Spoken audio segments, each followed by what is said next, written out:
It all came down to tonight, either a share of the West Coast Conference regular season title or a second-place finish for the first time since 2011-2012 for Gonzaga. Of course, tonight, the big one. The 12th-ranked Zags hosting 15th-ranked St. Mary's. A packed house, including the women's team, made it all the way back from today's game in Provo for this one. ESPN's Sean Farnham even crowd surfing. A special night, to say the least. Early first half will go. Anton Watson sparking a run for the Zags. The big jam. Maybe the loudest the kennel has been this entire season. Watson wasn't done.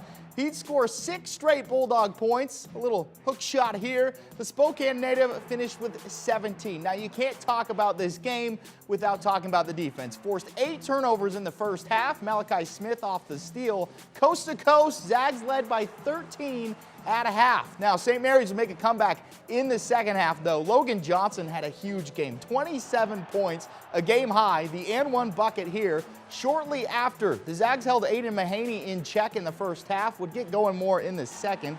Mahaney knocks down a triple to get the Gales within single digits. Bulldogs compose themselves, get back going. Malachi Smith, huge for them tonight. One of the biggest buckets here, as our Andrew Quinn would say, stop drinking the Haterade and drink the Malachi. 13 points off the bench for him, and then it was Timme time. He would score 13 points in the second half and finish with a team-high 19.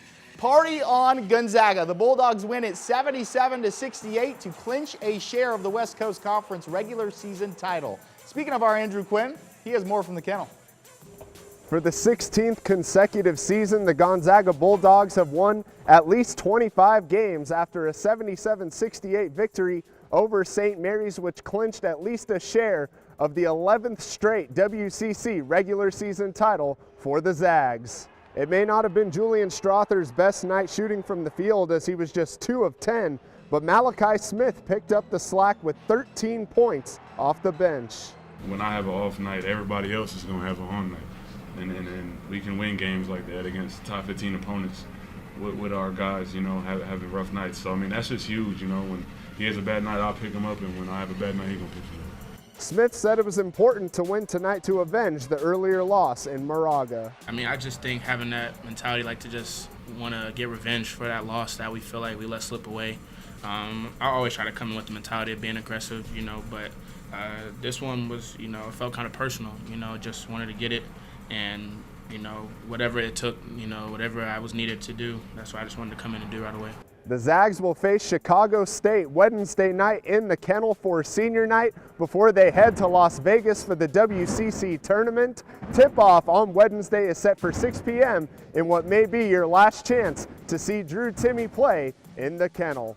For now, reporting at the McCarthy Athletic Center, Andrew Quinn, KREM 2 Sports. All right, thank you, Andrew. Now, if you're wondering at home for a tie, the tiebreaker comes down to net rankings. St. Mary's sat at 7th, the Zags in 10th before today, so have to imagine the Zags leapfrog them and get the 1 seed in the WCC tournament.